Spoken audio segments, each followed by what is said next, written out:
এই নরেশ, এইটি দাঁড়ায় না থাইকা তাড়াতাড়ি গাড়িতে যায়া মেশিন টেশিন গুলা সব রেডি কর।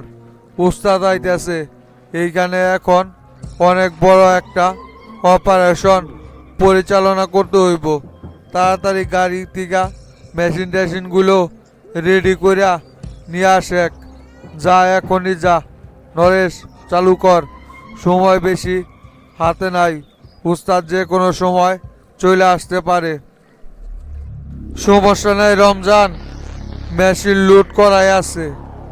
খালি যাইমু আর মেশিন নিয়া চলে আসমু। তা রমজান, বলতো দেখি, ভিতরে কি এমন জিনিস দেখলি যে শামসু ভাই সরাসরি এইখানে চলে আসতেছে? শামসু ভাই তো ছোটোখাটো কোনো মিশনে কখনোই ফেস হয় না। নিশ্চয় ভিতরে আইজি অনেক বড় একটা গুটু লাইন করে রাখছে। বলতো দেখি আমার রমজান, ভিতরে তুই মূলত কি দেখতে পারলি? আর বলিস না, ভিতরে তো অনেক বড় ভয়ঙ্কর একটা তথ্য পাইলাম। আইজি আসলে এই সব ঘটনার মূলে। আইজি এই সব কিছু করাইতেছে। আমরা যে সৈকতকে খুঁজছিলাম, সেই সৈকত ভিতরে আছে। আর ভিতরে শুধু সৈকত একা না, ওইখানে চায়নার যে মালটা উরংচং জ্যাকি, ওইও আছে ভিতরে। ওর হেফাজতেই আইজি সৈকতকে রাখছে এই জায়গায়। শামসু ভাইকে বিষয়টা আমি খুইলা বললাম, তাই শামসু ভাই সরাসরি অপারেশনটা পরিচালনা করার জন্য এইখানে আইতাছে। তুই আর দেরি না কইরা তাড়াতাড়ি মেশিনগুলো নিয়ে আসে। এইখানে যে কোনো সময় যে কোনো কিছু গইটা যাইতে পারে। বলিস কি রে, ওই শালা যে কি তাহলে এই জায়গায় আইসা আস্তানা কাটছে? ওরে তো অনেক দিন যাবৎ খুঁজতেছি। শালায় আমার সাথে অনেক বড় একটা ধান্দাবাজি করছিল। আমি তো ভাবছিলাম ওই হয়তো বাংলাদেশ থেকে চায়নাতে আবার চইলা গেছে। তা দেখি শালায় এইখানে গাটি গাড়ছে। ওর সাথে আমার অনেক পুরনো একটা হিসাব আছে। আজকে শালারে খতম কইরা সেই হিসাব আমার পূরণ করমু রমজান। এইখানে আইসা দেখি মেঘ না চাইতেই বৃষ্টি পাইয়া গেলাম। ওর সাথে শুধু তোর হিসাব না, আমারও অনেক হিসাব বাকি আছে। আজকে সব কিছু বরাবর করমু।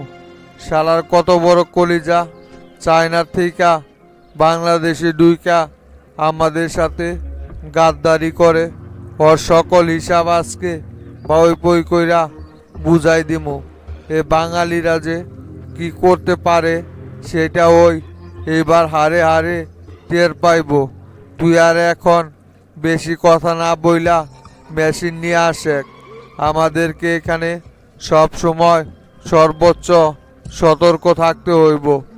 যে কোনো সময় এইখানে একটা কিছু বইটা যাইতে পারে। তাই ওস্তাদ আসা পর্যন্ত আমাদেরকে এইখানে সতর্ক হয়ে গাপটি মেরে বসে থাকতে হইব। ওস্তাদ আইলেই আমরা আমাদের মিশন শুরু করব।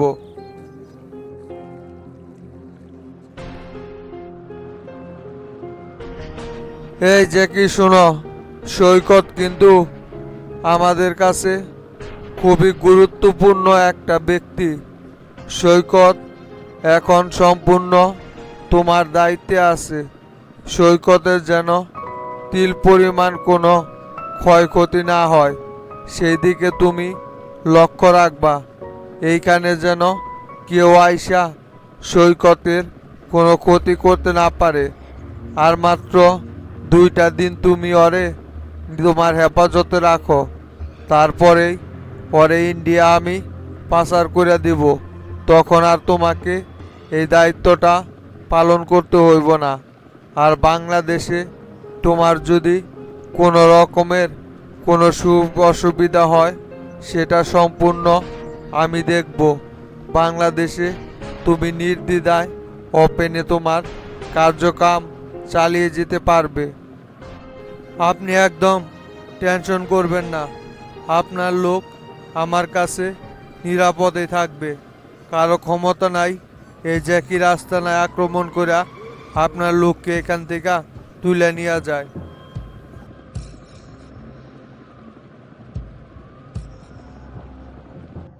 সৈকত শোনো, আমি তাহলে এখন চলে যাচ্ছি। দেখি গ্রাম থেকে ডিআইজি মঞ্জুরুলের বাবা আসার কথা ছিল মহাকালী বাস স্ট্যান্ডে। ওইখানে আমি লোক পাঠাইলাম, ওরা নাকি খুঁজা পাইতেছে না। এতক্ষণে তো চলে আসার কথা ছিল। দেখে ওইখানে আবার কোনো গড়বড় হইল কিনা। মঞ্জুরুলের বাবা আসলেই ওনারে নিয়া শামসু, স্বরাষ্ট্রমন্ত্রী সেলিম এবং ডিবি প্রধান হামিদের নামে একটা মামলা করাইব। আর প্রশাসনের লোকজনের মাধ্যমে এই মামলাটি পরিচালনা করা হইব। আর সাংবাদিকদেরকে নিয়ে একটা সংবাদ সম্মেলন কইরা দেশটার একটু উত্তাল বানাইতে হইব। থাকো তাইলে তুমি। আচ্ছা ঠিক আছে স্যার, আপনি যান তাহলে, আমরা এদিকেটা সামাল দিয়ে নিতেছি। আর স্যার একটা কথা, যত তাড়াতাড়ি সম্ভব আপনি আমাকে ইন্ডিয়া পাঠানোর একটা ব্যবস্থা করেন। এইখানে স্যার বদ্ধ হয়ে আমি দম বন্ধ হয়ে আসতেছে, এখানে আর টিকতে পারতেছি না স্যার। যত তাড়াতাড়ি সম্ভব স্যার আমারে যে কোনোভাবে ইন্ডিয়া পাঠানোর একটা ব্যবস্থা করে দেন স্যার। এইখানে এইভাবে টিকা আমার পক্ষে সম্ভব হচ্ছে না।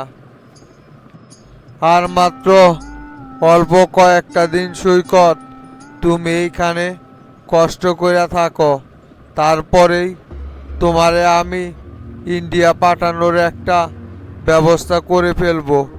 এখন দেশ উত্তাল আছে, এই সময় তোমাকে এইখান থেকে বের করাটা খুবই রিস্কি একটা ব্যাপার হয়ে যাইব। তাই তোমারে পরিস্থিতিটা একটু ঠান্ডা হইলেই এখান থেকে ইন্ডিয়া পাচার করে দিব, সমস্যা নাই।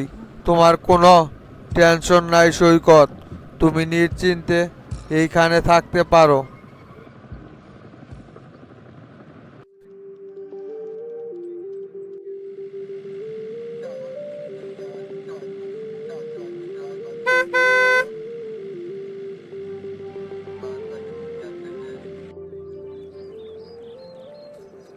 কিরে রমজান, ওরা কি এখনো সবাই ভিতরে আছে? এদিকের পরিস্থিতি কিরে রমজান, ঠিকঠাক আছে কি সব কিছু? হ উস্তাদ, ওরা এখনো ভিতরে অবস্থান করতেছে। তবে উস্তাদ ছোট্ট একটু সমস্যা হয়ে গেছে। আসলে উস্তাদ আপনারা আসার 5 মিনিট আগেই আইজি গাড়ি নিয়ে এইখান থেকে বের হয়ে গেছে। আমরা দুইজন ছিলাম বইলা আইজির উপর আক্রমণ করি নাই। আমরা আক্রমণ করলে ওরা আমাদের উপর পাল্টা আক্রমণ করে দিত। তখন আমরা দুইজনে এই পরিস্থিতি সামাল দিয়ে উঠতে পারতাম না। তাই উস্তাদ আমরা আক্রমণে যাই নাই। মাত্র 2 মিনিট আগে আসলেই আইজি সহ ওদেরকে এক জায়গা থেকে সবাইকে ধরা সম্ভব হইতো, কিন্তু আইজি মাত্রই এইখান থেকে গাড়ি নিয়ে বের হইল। সমস্যা নাই রমজান, আগে ছোট রারে ধরি, পরে বড় মাথা একাই টাইনা বের করে নিয়ে আসবো। ওরা তাহলে ভিতরে কতজন মোট অবস্থান করতেছে সেই সম্পর্কে কি তোদের কোনো ধারণা আছে? এই জায়গা সম্পর্কে কোনো ধারণা থাকলে আমারে বল, তাহলে মিশনটা পরিচালনা করতে সুবিধা হবে।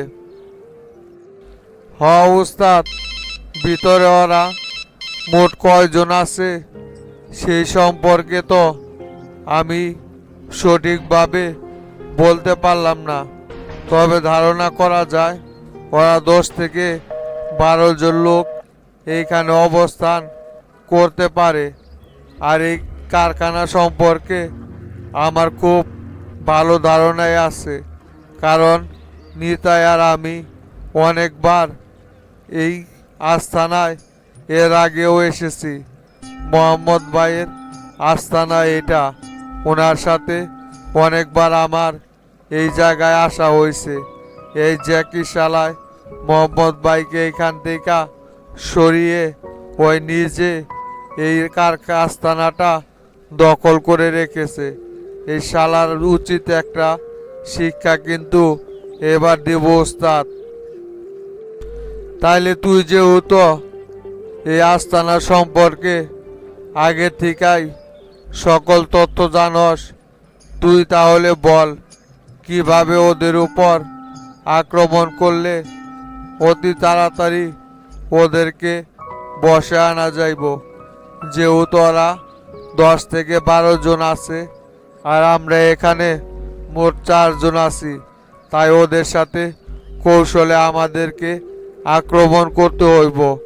এমনভাবে ওদের উপর আক্রমণ করতে হইব যে ওরা কোনো কিছু বুঝে ওঠার আগেই ওদেরকে যেন আমরা খতম করে দিতে পারি।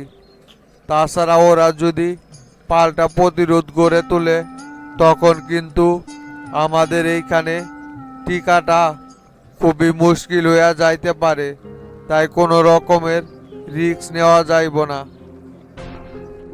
ওস্তাদ শোনেন, এই আস্তানার চারদিক দিয়াই ভিতরে প্রবেশ করার জায়গা আছে। আমরা 4 জন 4 দিক থেকে ওদের উপর আক্রমণ করব। আমরা যে ওদের উপর আক্রমণ করতে যাচ্ছি সেই সম্পর্কে ওদের কোনো রকমের ধারণা নাই, তাই আমরা আচমকা ওদের উপর যদি আক্রমণ করে বসি তাহলে ওরা প্রতিরোধ গড়ে তোলার আগেই শেষ হয়ে যাইব। তাই আমাদেরকে 4 জনকে 4 দিক দিয়া ওদের উপর আক্রমণ করতে হইব, তাহলে ওদেরকে বসে আনাটা সম্ভব হইব। আমরা 4 জন তাহলে 4 দিক দিয়া এখনই ওদেরকে ঘিরে ফেলি। ওরা আর পালানোর কোনো রকমের কোনো সুযোগ খুঁজে পাইব না। তাহলে তাই কর, সেইভাবে আমাদের পরিকল্পনা সাজানো হোক। তোদের মেশিন টেশিন তো সব লোড করাই আছে, তাই না? তাহলে তোরা 4 দিকে ছড়িয়ে পড়। আর শোনেক, যে কিছু হয়ে যাক না কেন, সৈকতকে কিন্তু আমার জীবিত চাই। সৈকতের যেন কোনো রকমের ক্ষয়ক্ষতি না হয়।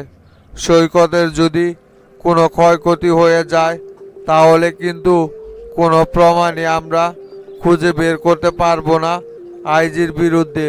তাই সৈকতকে জীবিত রাখার চেষ্টা করবি, আর বাকি সবাইকে মেরে ফেললেও কোনো রকমের কোনো সমস্যা নেই। শুধু সৈকতকে আমি জীবিত চাই। তাহলে এখনই তোরা 4 দিকে ছড়িয়ে পড়।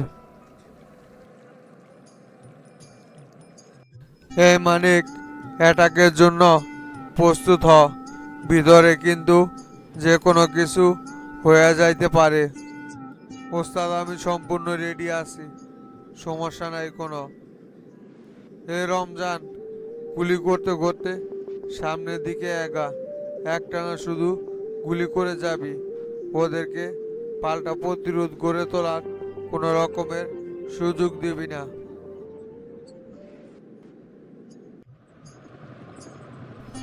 উস্তাদ, আপনি কি কোনো শব্দ শুনতে পারতেছেন? বাইরে মনে হয় গোলাগুলির আওয়াজ শুরু হয়েছে। মনে হয় আমাদের আস্তানায় কেউ হয়তো বা আক্রমণ করছে। তাড়াতাড়ি প্রস্তুতি নেন, আমাদের আস্তানায় রেড পড়ছে। এখনই আমাদেরকে সতর্ক অবস্থানে চলে যাইতে হইব। এই তোরা মেশিন টেশিন নিয়ে সব রেডি হ, এখনই ওদের প্রতিরোধ গড়ে তুলতে হইব।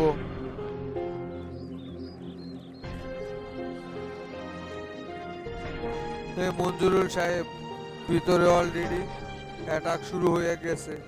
আপনি এখনই ব্যাকআপ টিমকে এখানে আসতে বলেন।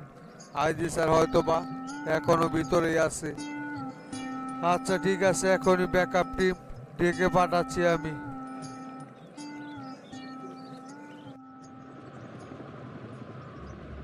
কিরে, তুই সেই চাইনিজ জ্যাকি না?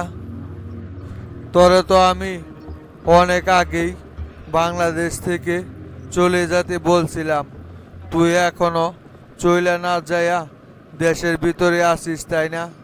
নিজের দেশের গ্যাঞ্জাম কইরা এখন বাংলাদেশে আইসস দেশটারে অস্থিরতা সৃষ্টি করার জন্য, তাই না?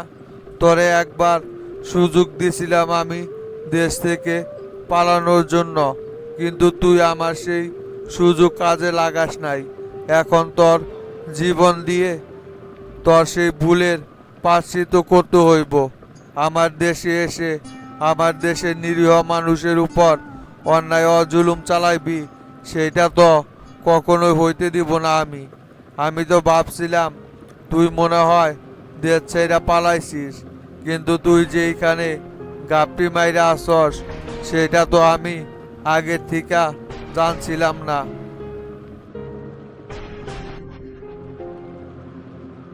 কিরে মান্দারপু, কথা বলস না কেন? ওস্তাদ কি বলতাছে তোর কান দিয়া কি ঢুকতাছে না? মান্দারপু, বহুত জ্বালাইছস, তরে এইবার হাতের কাছে পাইছি। তরে দেখবি এইবার কি তালে টাইনা চিরা খাইয়া ফেলাই। তরে আমি অনেক দিন যাবতই খুঁজে বেড়াইতাছি, কোনো জায়গায় পাই না।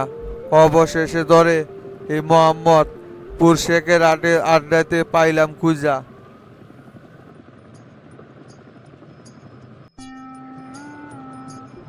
রে সৈকত, তুই কি মনে করছস এই কোপা শামসুর হাত থেকে পালাইয়া তুই বাঁচতে পারবি?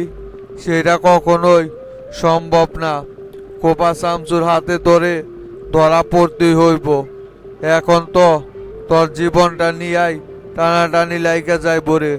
তোর বাপের হুকুমে যে আকামটা তুই করছিলি, এখন তরে কর কোন বাপ এইখানে বাঁচাইরা আসতে দেখি অনেক জ্বালাইছস। তরে সারা বাংলাদেশ আমি অন্য হয়ে খুঁজতেছি, অবশেষে তরে পাইছি। এবার তো এই শামসুর হাত থেকে তরে কেউ বাঁচাইতে পারবো না। স্যার, আমাকে আর মারবেন না স্যার, দয়া করে আমারে ছেড়ে দেন। আমি লোভে পইরা আইজি স্যারের কথায় এই কাজটা করছি। দয়া করে আমারে আর মাইরেন না। আমি কাজটা করার পর নিজে থেকেই অনুতপ্ত। আমি বুঝতে পারি নাই যে এই ঘটনাটা এত দূর যায়া গড়াইব। আমারে দয়া করে স্যার ছাইরা দেন। ভবিষ্যতে আমি আর কোনোদিন এই ধরনের অপকর্ম কইরা বেড়াবো না। তোর কোনো ক্ষমা হইব না। তোর একমাত্র শাস্তি হচ্ছে মৃত্যুদণ্ড। তুই যে বড় অপরাধ করছস, জলযন্ত্র দুইজন ব্যক্তিকে থানার ভিতরেই বিষ খাইয়ে হত্যা করছস, তাই তোর কখনোই ক্ষমা হইব না। তুই অনেক বড় অপরাধ করছিস।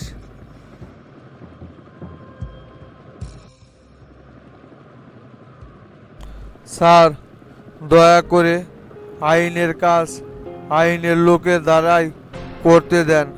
আপনারা নিজেরা এইভাবে আইন হাতে তুলে নিতে পারেন না। আপনি একজন দেশের অত্যন্ত গুরুত্বপূর্ণ একজন ব্যক্তি হয়ে যদি এইভাবে নিজের হাতে আইন তুলে নেন, তাহলে স্যার অন্য অন্য সন্ত্রাসীরা কি করবে? স্যার, আমাদেরকে আমাদের কাজটা করে দিতে দেন স্যার।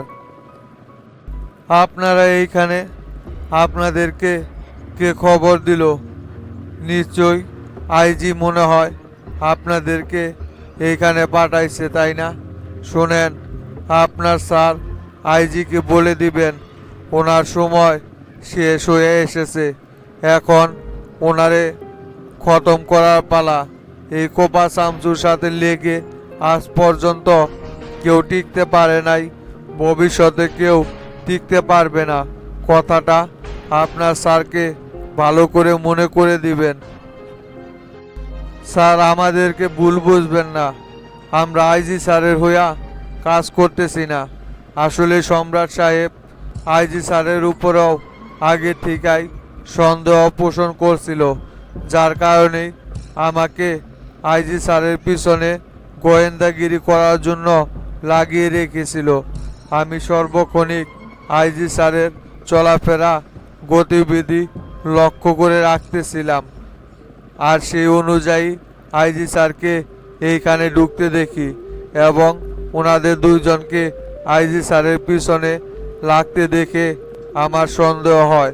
তখন আমি বিষয়টা সম্রাট সাহেবকে খুলে বলাতে উনি সরজমিনে এইখানে উপস্থিত হইয়া বিষয়টা দেখার জন্য এসেছিল।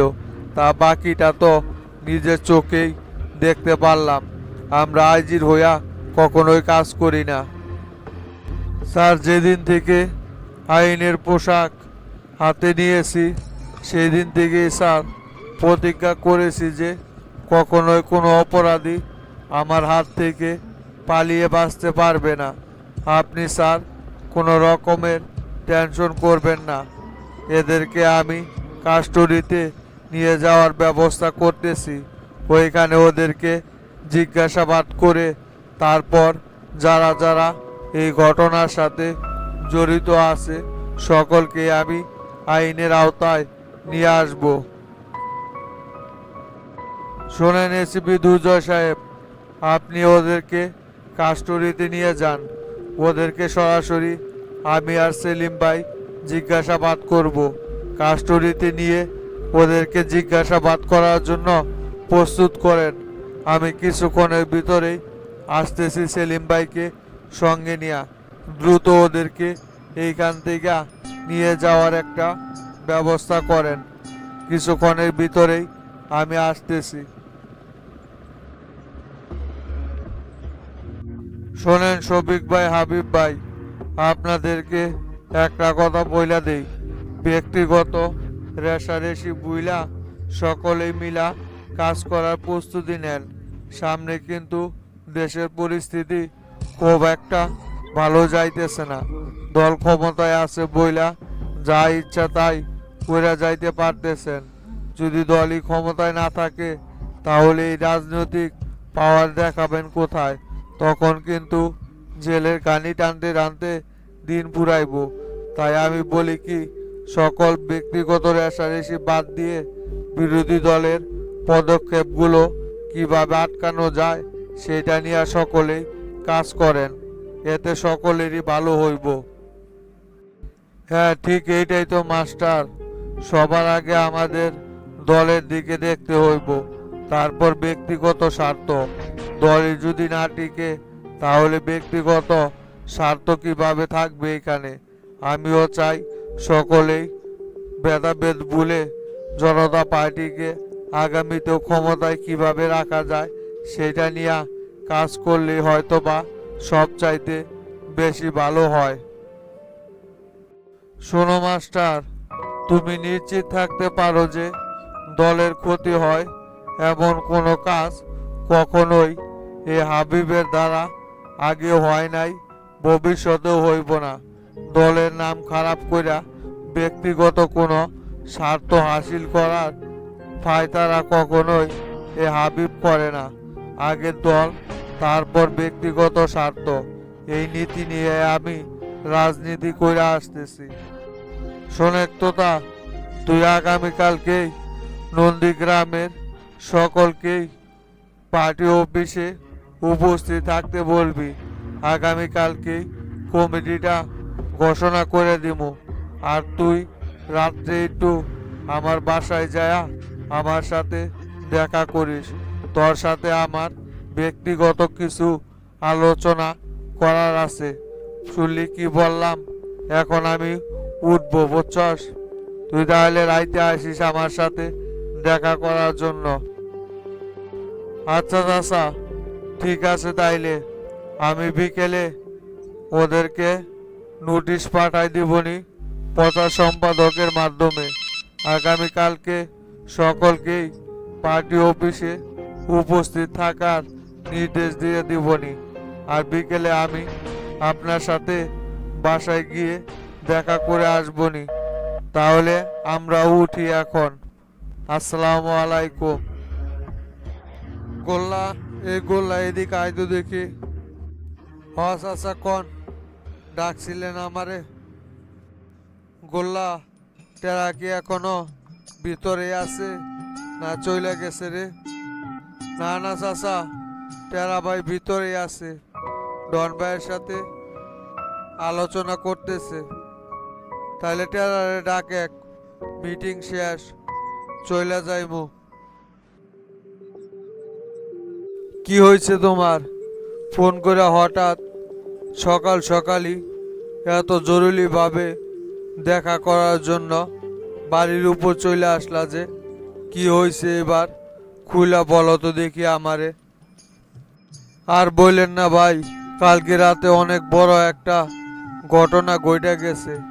টক শোতে যে আমি শামসুরে নিয়া উল্টা পাল্টা কথা বলছি না, সেই জন্য তো শামসুর একজন গ্যাংস্টার সরাসরি আমার বাসায় ঢুইকা আমার গায়ে হাত তুইলা আমাকে ওয়ার্নিং দিয়ে আইছে, নেক্সট টাইম যদি শামসুর নামে কোনো রকমের উল্টা পাল্টা কথা বলি তাহলে নাকি আমারে মাইরা বুড়িগঙ্গায় বাসায় দিব। এবার বলেন ভাই, আমি নাগরিক পার্টির যুগ্ম সাধারণ সম্পাদক, আর আমার বাসায় ঢুইকা শামসুর পাতি নেতা আমার গায়ে সরাসরি হাত তুলে আসে। এইটা তো ভাই কোনোভাবে মেনে নেওয়ার মতো না। কিভাবে আমি এটা মেনে নিব? হেই মিয়া, কি বলো এইসব তুমি? শামসুর সামান্য একজন সন্ত্রাসী তোমার বাসায় ঢুইকা তোমার গায়ে কিভাবে হাত তুলা বের হয়ে আসে? তোমার বাসায় কি কোনো রকমের সুরক্ষা ব্যবস্থা নাই, সিকিউরিটি নাই? ওনারা সবাই থাকতে কিভাবে তোমার বাসায় ঢুইকা তোমার গায়ে হাত তুলা আসলো? আবার আইসে তুমি আমার কাছে নালিশ করতেছো মিয়া।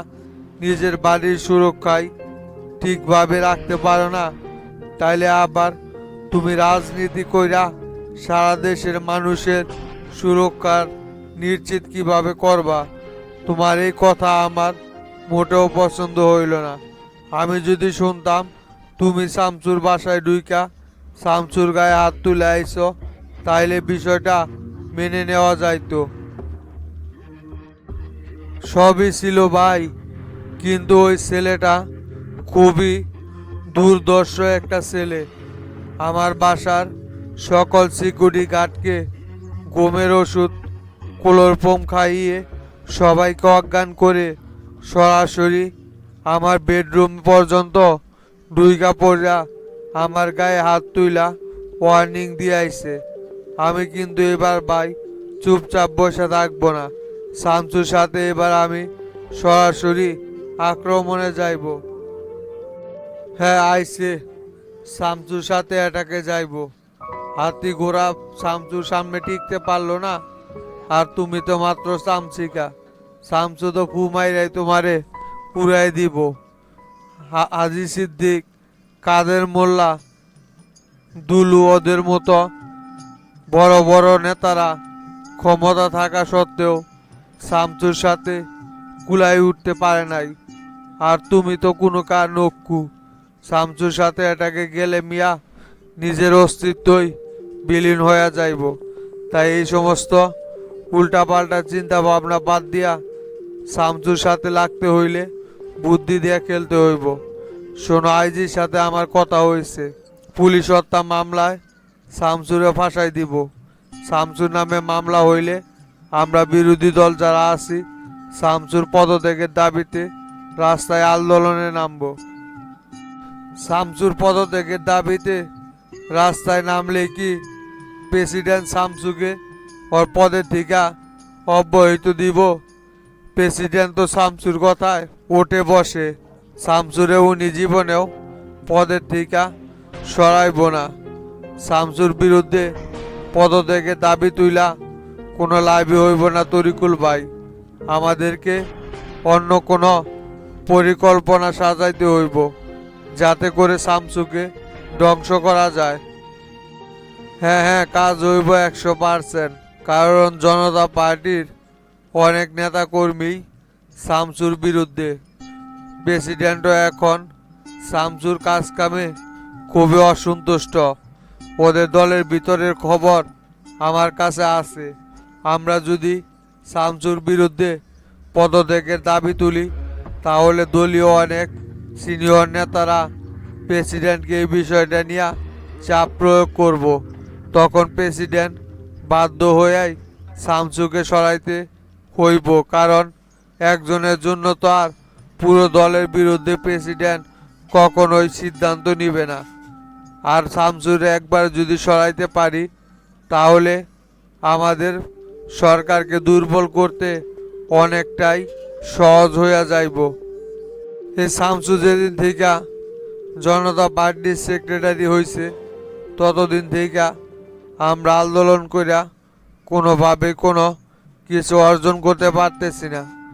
মনে হয় শামসু আগে থেকে আমাদের প্ল্যান সম্পর্কে সব জানে।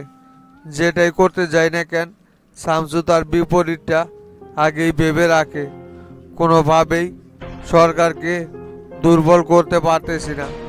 উল্টা আমাদের নেতা কর্মীদের নামে অসংখ্য মামলা হইয়া তারা এখন হয়রানির শিকার হইতেছে। ওরে আগে সরাইতে হইব যদি সরকারকে গদি থেকে নামাইতে চাই। সেই জন্যই তো ওরে আগে সরানোর ব্যবস্থা করতেছি। শোনো, তুমি এখন যায়া ছেলে পেলে সব রেডি করে রাখো। সকল নেতা কর্মীদের সাথে আলোচনা করো। শামসুর নাম প্রকাশে হওয়ার সাথে সাথেই সারা বাংলাদেশ যেন একযোগে সবাই রাস্তায় নেমে আসে শামসুর পদত্যাগের দাবি করার জন্য। দেশ পুরো অস্থিতিশীল বানাই ফেলাইতে হইব।